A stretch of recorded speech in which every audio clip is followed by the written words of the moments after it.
réflexion de cette série, ce court résumé entre les croyances du Coran, les croyances de la parole de Dieu, ou si on pourrait dire de l'islam et du christianisme. Et ce matin, j'aimerais qu'on puisse considérer, alors qu'on regarde ces comparaisons-là, j'aimerais qu'on puisse considérer la doctrine du futur, la doctrine ou l'enseignement concernant le futur, ce qui doit se produire dans l'avenir pour l'être humain. Donc, ce que l'islam prédit concernant l'avenir de l'humanité et ce que le christianisme enseigne dans la prophétie biblique concernant l'avenir de l'homme dans le plan de Dieu.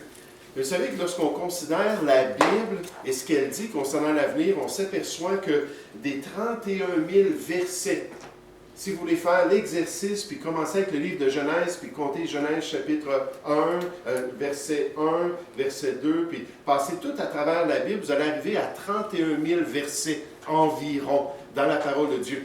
Mais de ces 31 000 versets-là, 8 300 ont affaire avec l'avenir. Soit des prédictions à court terme, à moyen terme ou à long terme. Donc, 27% de la Bible, lorsqu'elle a été inspirée, avait affaire avec l'avenir. Puis le sujet de l'avenir de l'être humain, c'est un sujet qui est très, très important pour notre Dieu. Très important qu'il a donné toutes ces informations-là, les grands plans de ce qui va arriver avec la terre, avec l'humanité dans l'avenir. Le Seigneur Jésus a fait beaucoup de prophéties dans son ministère. Puis il nous donne la raison ici pourquoi il prédisait tant de choses. Il a dit à ses disciples, dès à présent, je vous le dis, avant que la chose arrive, afin que lorsqu'elle arrivera, vous croyiez ce que je suis. Et en d'autres mots, Jésus est en train de dire, je prophétise un événement d'avance afin que vous puissiez croire en moi, afin que vous puissiez comprendre que je suis le Dieu omniscient, qui connaît parfaitement le passé, le présent et l'avenir. Et le Seigneur Jésus a fait toutes sortes de prophéties. Je vous donne un exemple. Dans Luc chapitre 19, on parle de l'entrée triomphale de Jésus lorsqu'il est arrivé à Jérusalem. Puis là, ses disciples étaient tous excités parce que le fils de David, le roi d'Israël, venait de rentrer dans la ville sainte. Puis là, les gens étaient tous excités de sa venue. Là, Jésus a vu Jérusalem, il descendait vers Jérusalem, puis il s'est mis à être ému envers elle. Puis il y avait des femmes près de lui. Puis il a dit, vous savez, il dit, vous ne comprenez pas ce qui vous arrive en ce moment. Vous ne comprenez pas la visite de celui qui vous a été prédestiné. Puis il dit, au contraire, il y a des jours qui vont venir dans l'avenir, où votre ville va être entourée de barricades, où ils vont détruire Jérusalem, où vos enfants et vous allez être totalement exterminés, parce que vous n'avez pas connu celui qui est venu au milieu d'eux. Là, Jésus donne des détails concernant un événement qui s'est passé en l'an 70.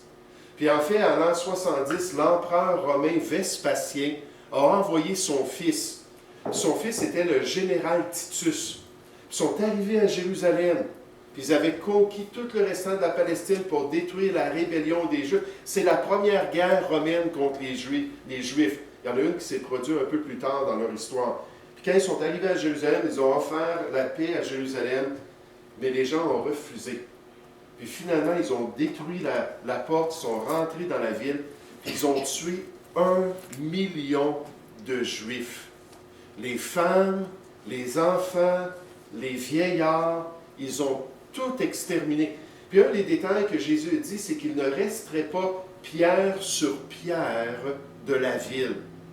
Puis la ville a été totalement rasée. Vous savez, dans le ministère de Jésus, souvent on voit des événements, on voit des bâtiments comme le temple de Jérusalem, le prétoire d'Hérode, on voit différentes choses. On ne peut pas savoir où ça se trouve parce que ça a été totalement rasé. Ils ont totalement détruit les maisons, totalement détruit le temple. Ils ont tout rasé. Et vous savez quoi? C'est exactement ce que Jésus avait prédit, que la ville de Jérusalem allait tomber entre les mains des Romains. Mais ça, c'est un exemple des prophéties du Seigneur Jésus, un exemple de ce thème prophétique. Puis dans le Coran aussi, on a des prophéties. Puis encore une fois, lorsqu'on les met un à côté de l'autre, puis le Coran n'est vraiment pas très, très précis, puis il ne donne pas beaucoup de prophéties. On ne parle pas de 25% du Coran qui est prophétique, non. C'est presque rien. mais il y a quand même certains éléments qui sont prédits dans le Coran. Puis quand on compare, encore une fois, il y a des similarités, il y a des différences. Ça, c'est normal avec l'islam, parce qu'il faut se rappeler que Mahomet, pendant des années, a passé du temps dans des cavernes. Il avait marié une veuve. Vous rappelez-vous du nom de la veuve? Non, Aïcha, oui, c'était une de ses épouses. Khadija. Puis elle était riche, puis elle lui a permis de cesser de travailler. Donc, il s'est en allé dans les cavernes, puis il a commencé à méditer. Puis méditer sur quoi? Sur toutes les religions qu'il avait côtoyées durant ses voyages dans les caravanes à travers le monde de l'époque. Des religions comme le judaïsme, des religions comme le christianisme populaire à l'époque. Là, il y a tout, là, on pourrait dire que l'islam, c'est un pot-pourri spirituel de toutes sortes de religions, puis il a tout mélangé ensemble. Donc, il y a des similarités et il y a des différences aussi que nous voyons entre ces deux religions. Et ce que j'aimerais faire, j'aimerais juste vous présenter une chose ce matin, une prophétie, puis la développer avec vous pour voir les similarités et les différences. Cette prophétie-là a affaire avec la résurrection de l'homme. Lorsqu'on meurt, lorsqu'on s'en va dans le tombeau, lorsque notre corps est en train de se défaire, tout ça, bien là, ça c'est la réalité physique. Mais, et dans le Coran, et aussi on va voir dans un instant dans la Bible, on nous promet une résurrection. En d'autres mots, la mort, ce n'est pas la fin de l'histoire. La mort, en fait, c'est le tremplin envers quelque chose de plus grand. Et donc, dans le Coran, on nous parle de cela. On nous parle de la résurrection des morts. On nous donne des détails concernant cette résurrection. On nous dit, et on soufflera dans la trompe. Là, je voulais regarder dans le dictionnaire pour être certain. J'imagine que c'est une trompette.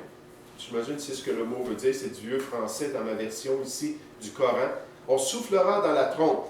Et voilà que des tombes, des tombeaux, des sépulcres, les corps de ceux qui sont morts, ils se précipiteront vers leur Seigneur. Puis une des particularités dans l'enseignement du Coran et de la tradition, c'est que les gens qui sont dans les tombeaux vont vivre un purgatoire. Pendant qu'ils sont dans la tombe, dans le tombeau, ils vont commencer leur jugement. Ils vont commencer leur souffrance. Puis là, on se dit, oui, mais le corps est inanimé, il n'y a plus de conscience quand la personne meurt. Hein. Vous pouvez arriver avec un beau hamburger à quelqu'un qui est décédé et dire, ça sent tellement bon, en veux-tu une bouchée? Et la bouche du défunt ne s'ouvrira pas. Là. Quelqu'un me parlait justement d'un mort récemment, puis il disait, hey, j'ai jamais vu ça, un mort, j'aimerais ça voir un mort.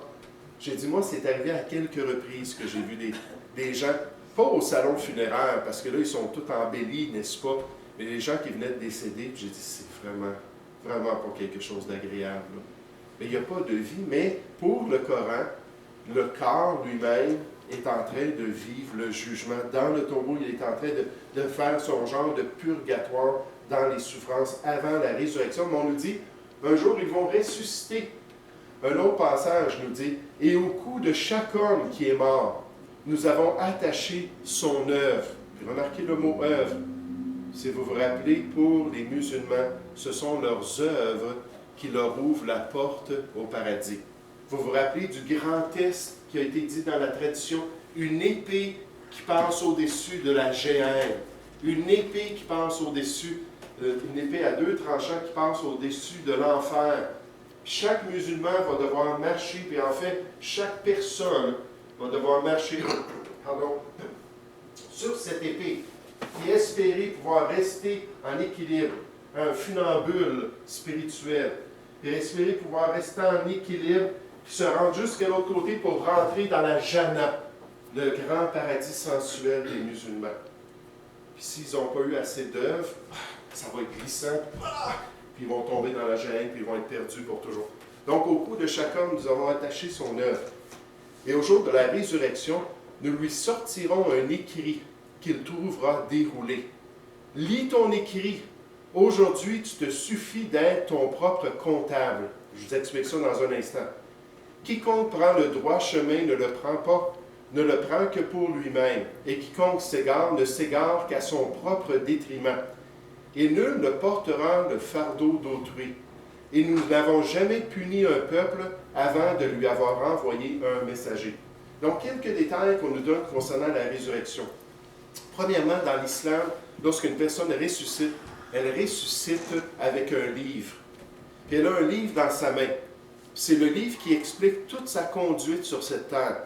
Alors, je me rappelle, lorsque j'étais un jeune chrétien, il y avait un petit traité évangélique qui était très populaire. Ça s'appelait le film de votre vie. Est-ce que vous avez déjà vu ça? Puis là, c'est comme si on présenterait un film de toutes les actions de l'être humain. Puis c'est comme si devant Dieu, tout est enregistré, puis on va rendre compte pour toute notre conduite. Et là, pour eux, c'est un livre qui ressuscite avec la personne. Puis là, c'est la personne, le défunt ressuscité, qui doit lire ce qui est écrit dans ce livre-là et se condamner lui-même. Puis là, on spécifie qu'il ne rendra pas compte pour autrui, puis qu'il n'y a personne qui peut rendre compte pour lui non plus. Chacun va rendre compte pour sa propre vie. Et finalement, on nous dit qu'un messager va lui avoir été envoyé durant sa vie. Quelqu'un pour lui parler d'Allah, quelqu'un pour lui mentionner la bonne voie et lui permettre de connaître Dieu. Il va rendre compte pour lui-même. Donc ça, ce sont les détails qu'on nous donne concernant la résurrection. Une résurrection pour tous les êtres humains, puis une résurrection qui va amener une condamnation proportionnelle au genre de vie et de conduite qu'on aura eu sur la terre. Maintenant, la Bible aussi, juste un auteur nous dit, le Coran enseigne la résurrection corporelle lors du dernier jour. Surah 17, 13 à 15 déclare que lors du jour de la résurrection, un livre sera ouvert, révélant la vie de chaque personne. Chacun sera instruit de lire son livre, donc de se condamner lui-même, et chaque personne sera redevable. Donc ça, c'est ce que le Coran enseigne. Maintenant, comme similitude, on voit que la Bible aussi nous parle de la résurrection, qu'il y a un jour de résurrection. Il y a un verset qui me vient à l'esprit dans Hébreux 9 au verset 27, ça nous dit qu'il est réservé aux hommes de mourir une seule fois, après quoi vient le jugement. Mais pour être devant Dieu et être jugé, il faut être ressuscité. Et la Bible nous parle de la résurrection des morts. Jésus a dit dans son ministère concernant son propre rôle en tant que Fils de l'homme, il a dit, ne vous étonnez pas de cela, car l'heure vient où tous ceux qui sont dans les sépulcres, tous les cadavres, tous les morts de l'histoire, entendront sa voix, la voix du Fils de Dieu, et en sortiront. La mort, ce n'est pas la fin. C'est le rendez-vous de tous les vivants, mais ce n'est que le commencement de l'œuvre de Dieu. Ceux qui auront fait le bien ressusciteront pour la vie, mais ceux qui auront fait le mal ressusciteront pour le jugement. Vous savez, je vous donnais juste ce passage-là pour vous parler du fait que tous doivent être ressuscités, mais c'est un passage difficile. Parce qu'à première vue, il semble enseigner que nous aussi, on va avoir une balance dans le ciel. Quand on va ressusciter, là, nos bonnes œuvres vont être mises comparées à nos mauvaises œuvres. Puis à première vue, il semble que c'est ce que le Seigneur Jésus dit ici. Ce n'est pas cela du tout. Puis il faut toujours comparer avec le restant de la parole de Dieu lorsque le passage est difficile. On ne prend pas un passage difficile pour développer notre doctrine, on l'éclaire, puis on le simplifie avec le restant des Écritures. Puis la Bible est bien claire, ce ne sont pas nos œuvres qui vont déterminer quoi que ce soit dans l'éternité. Ce sont les œuvres de quelqu'un d'autre qui a fait tout pour nous. On va voir ça dans un instant. Mais ici, quand on nous parle de faire le bien, ça parle tout simplement d'être prêt à accepter le plan de Dieu, avoir un cœur ouvert à la volonté de Dieu. Et c'est ce qui va nous permettre de ressusciter convenablement. Si vous avez vos Bibles, regardez dans Jean chapitre 6, dans le ministère du Seigneur Jésus. Et vous savez, l'être humain aime ça compétitionner. L'être humain aime ça faire des choses puis être fier de lui-même. Puis il y a beaucoup de personnes qui, lorsqu'ils considèrent Dieu, puis lorsqu'ils considèrent un jour se tenir devant Dieu, disent, moi, là, je vais le faire, mais basé sur mes efforts, basé sur le genre de vie que j'aurais vécu. Et vous savez, vous rencontrez des personnes un peu plus âgées, on n'a pas beaucoup de têtes blanches ce matin, mais vous rencontrez des personnes un peu plus âgées, s'ils n'ont pas compris le plan de Dieu, leur réaction envers Dieu, c'est, oui, mais j'ai vécu une bonne vie. Oui, mais j'ai fait de mon mieux sur cette terre. Certainement, Dieu ne me condamnerait pas. Mais l'être humain a toujours cette tendance-là de vouloir le faire par lui-même. Il pense qu'il est capable. Il pense qu'il est assez bon. Il pense que dans le fond, Dieu va comprendre le contexte de sa vie. Hein, j'ai toléré cet homme-là pendant 25 ans. Ça fait 23 ans, mon épouse et moi, on est mariés. On vient juste de célébrer ça cette semaine. Et je mentionnais ça à quelqu'un au CRDI, à l'hôpital où je travaille. Elle dit, ah, c'est donc beau, 23 ans, tu sais, c'est rare ça. J'ai dit, quand j'étais jeune, puis quelqu'un célébrait son 25e anniversaire de mariage, pour moi, c'était une antiquité, cette personne-là. Mais, donc, mes beaux-parents viennent de célébrer leur 50e anniversaire de mariage. Mais donc, des fois, les gens disent, oui, mais regarde, j'ai été pris avec cette personne-là, j'ai souffert, il m'a abusé, il m'a maltraité. Certainement, j'ai tellement souffert ici-bas que Dieu va me permettre de rentrer au ciel. Moi. Oui, Richard. Quand c'est un homme qui juge, on va dire, cette personne-là, c'est une bonne personne, un autre, c'est une bonne personne. Et quand c'est Dieu qui juge, il va dire, il est moins méchant que l'autre, mais il est méchant quand même. Oui, c'est ça, exactement. Bon commentaire. Parce que vous savez, le standard de Dieu, c'est la perfection. Lui, son royaume est parfait, sa personne est parfaite, puis sa demande est parfaite. Puis si on veut vraiment, on va voir ça dans un instant, rentrer dans son royaume, il faut être parfait. Sinon, on ne peut pas rentrer. En d'autres mots, on ne peut pas rentrer par nous-mêmes. La Bible n'enseigne pas que les bonnes œuvres peuvent nous permettre de rentrer au ciel. Bien au contraire. Mais l'être humain, tout à travers l'histoire, on voit des indications qu'il veut le faire lui-même. Puis quand Dieu lui dit non, j'ai envoyé quelqu'un de parfait ici-bas. Lui, il le fait. Il n'a jamais transgressé ma volonté, il n'a jamais fait quelque chose de mal à mes yeux. Puis lui, il est prêt à vous donner la vie éternelle, à vous donner l'éternité avec Dieu. Est-ce que vous êtes prêt à passer par lui? Ah, mais non, moi, je suis capable, moi. Là, on s'obstine avec Dieu, n'est-ce pas? Mais les Juifs ont fait exactement la même chose. C'est pas juste les Juifs. À travers l'histoire, même ceux qui se disaient chrétiens ont fait la même chose. Non, on n'accepte pas qu'il y ait quelqu'un d'autre qui l'a fait pour nous. On va le faire nous-mêmes par nos propres efforts. Dans Jean chapitre 6, verset 27, on voit les Juifs qui abordent le Seigneur Jésus. Mais au verset 27, Jésus est en train de les exhorter. Il dit, travaillez non pas pour la nourriture qui périt, mais pour celle qui subsiste pour la vie éternelle, et que le Fils de l'homme vous donnera. Car c'est lui que le Père, que Dieu lui-même a marqué de son sceau. Puis là, juste parce que Jésus a illustré un peu le besoin d'être sauvé, parce que les Juifs, eux autres, voulaient juste se nourrir. Hein, prends soin de nous ici-bas. Nourris notre bedon, là, puis on va être bien heureux sur cette terre. Jésus a dit, oui, mais il y a quelque chose qui dure pour l'éternité. Je m'excuse, mais votre bedon, il ne dure pas éternellement. Il y a un jour où votre corps va être détruit. Donc, Jésus est en train de remettre les balances à l'heure, mais il a juste mentionné le mot « travailler ». Ah, là, les Juifs, ils ont dit « Ah, là, tu parles de quelque chose parce que moi, je suis capable de le faire. Je suis capable de travailler sur cette terre pour Dieu. » Puis là, ils vont poser la question. Ils lui disent « Que devons-nous faire pour accomplir les œuvres de Dieu? » Jésus leur répondit « L'œuvre de Dieu, c'est pas vous qui allez la faire.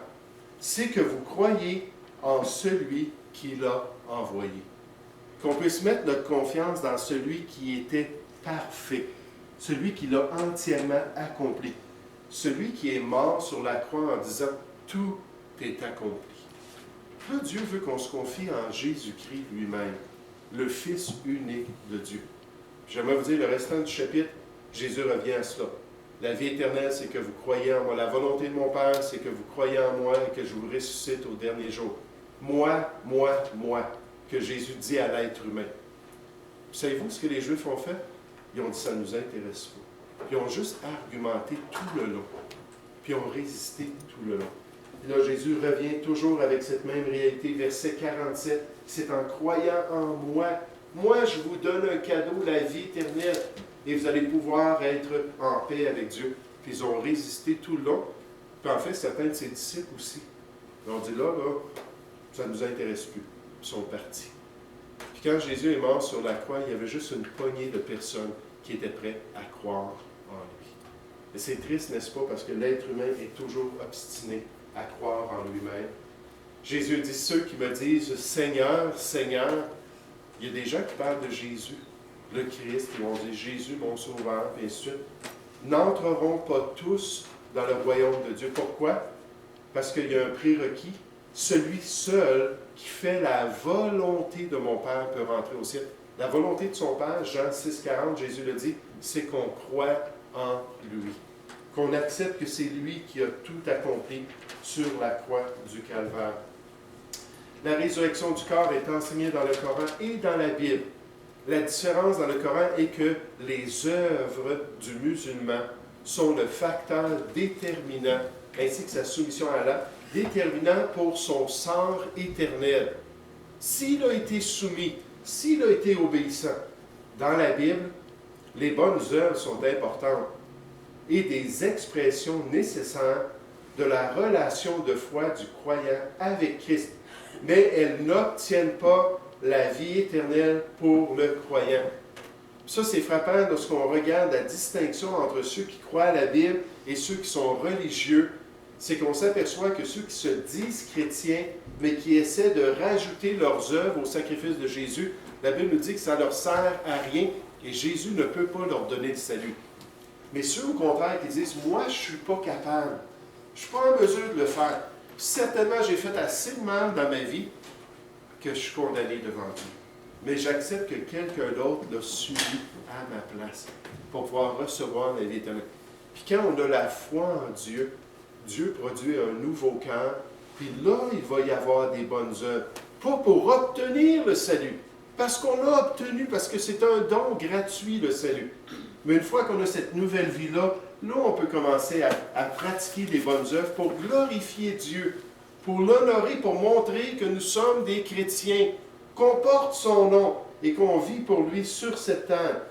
Mais la grande distinction entre les musulmans et leur résurrection, la vie éternelle est un don, un cadeau en Christ Jésus notre Seigneur. Jésus est la résurrection et la vie. Et ceux qui regardent à lui possèdent la vie éternelle et ils seront ressuscités au jour final. Vous savez, ce qui est triste, c'est que quand l'Église s'est formée au premier siècle de notre ère, puis on commençait à prêcher l'Évangile, tout ça, il y a des gens qui ont entendu que le salut, c'était un don gratuit, que le salut avait tout été accompli par Jésus-Christ, qui avait été puni à leur place, puis maintenant, il leur donnait ce don de la vie éternelle, puis beaucoup ont été sauvés, des milliers puis des milliers de personnes. Malheureusement, dans l'Église chrétienne, il y avait des gens qui croyaient que non, c'était aussi par les œuvres. Il fallait être circoncis, il fallait suivre la loi de Moïse, il fallait pratiquer les commandements de Dieu. Puis si on ne faisait pas ces choses-là, si on ne devenait pas comme des Juifs, on ne pouvait pas aller au ciel. Ce qui est triste, c'est que là, l'Église chrétienne a souffert énormément à cause de cette hérésie-là, à cause de ces fausses croyances-là. Puis tout à travers l'histoire, les apôtres ont réussi à mentir pas mal le tout. On voit le concile de Jérusalem dans Acte 15. Là, ils discutent de la situation. Est-ce que c'est par nos œuvres ou est-ce que c'est par Jésus? Là, la conclusion, non, c'est par Jésus. Mais il va y avoir des œuvres après qui vont démontrer qu'on a la nouvelle vie en Jésus-Christ. Mais c'est seulement le salut en Jésus. Puis là, les apôtres ont dû se promener d'église en église. Les lettres du Nouveau Testament, comme l'épître aux Galates, abordent ça parce que les églises de la Galatie avaient eu ces soi-disant chrétiens qui étaient rentrés au milieu d'eux et avaient dit non, non, non, non, vous n'êtes pas vraiment sauvés juste en Jésus-Christ. Vous devez faire votre part. C'est peut-être 80% Jésus, puis 20% vous. Mais si vous voulez aller au ciel, il faut faire votre part. Puis là, les apôtres sont obligés d'envoyer ces lettres-là pour rectifier la situation, pour corriger la perspective. Puis ce qui est triste, puis notre temps est fini ce matin, mais on a des passages que je voulais qu'on aille voir. Mais ce qui est triste, c'est que plusieurs ont été séduits. Paul dit aux Galates, ces églises-là de la Galatie, il dit, si promptement vous vous êtes éloignés de la grâce de Dieu, vous êtes éloignés de ce cadeau-là, puis vous avez été séduits à faire des choses contraires à la volonté de Dieu. Aussi, ce n'est pas Jésus-Christ qui est notre sauveur et notre espérance, on n'est pas vraiment sauvés. Si ce n'est pas lui qui a payé à 100%, tout est accompli, c'est fait. Puis qu'on ne se confie pas seulement en lui, j'aimerais vous dire, Dieu nous dit qu'on est déchus de la grâce.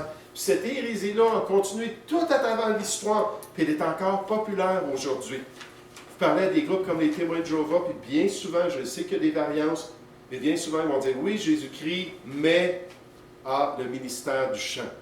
Oui, Jésus-Christ, mais l'obéissance à l'organisation. Oui, Jésus-Christ, mais ça, c'est la religion humaine. Mais Dieu nous dit de se confier seulement en lui. Donc, oui, effectivement, la première prophétie qu'on voit dans le Coran, c'est que la mort n'est pas la fin. Il y a quelque chose d'autre qui vient après. Et dans la Bible, la mort, c'est une porte sur l'au-delà. Et surtout pour celui qui est sauvé en Jésus-Christ, la mort, c'est merveilleux. Paul a dit que pour lui, Christ était sa vie et la mort, c'était un gain. Parce qu'il dit, ici-bas, là, c'est pas mon ciel ici-bas. Souvent, les gens disent ça, là, mais c'est pas mon ciel ici-bas. Je sais que dans la gloire, ça va être tellement plus merveilleux. Et la semaine prochaine, Dieu voulant, on va revenir sur ces sujets des prophéties futures. On n'a pas beaucoup de choses à voir parce que on n'est pas en train de faire une étude des prophéties de la Bible. Là, on en aurait pour des mois. On l'a fait juste à l'Institut biblique. On a juste parlé du livre de l'Apocalypse. Puis on a fait un peu un tremplin pour d'autres prophéties de la Bible. Puis on a fait ça peut-être 18-19 semaines de temps. Puis on a juste effleuré le sujet. C'est un gros sujet dans la parole de Dieu parce que Dieu veut qu'on comprenne ce qui s'en vient. Mais dans le Coran, il y a juste certains éléments qui sont mentionnés. On va en voir 2 autres la semaine prochaine, Dieu voulant. Mais encore une fois, pour voir que le Coran et la Bible sont bien différents. Puis si on veut être sauvé, on n'a pas besoin d'être dans la confusion. Puis espérer qu'il n'y aura pas plu ce jour-là sur l'épée ou qu'il n'y aura pas tombé des gouttes d'huile sur l'épée. Puis peut-être que je vais avoir des appuis qui vont apparaître parce que j'ai été assez bon dans ma vie. Mais je ne sais pas. Je ne sais pas si je vais rentrer au paradis. Donc, j'aimerais vous dire que dans la Bible, ce n'est pas du tout le cas. Nous savons que nous possédons la vie éternelle en Jésus-Christ. Pas à cause de nous, à cause de lui. Parce qu'il est tellement grand et tellement merveilleux. Donc, on va s'arrêter avec ça. On va prendre une petite pause.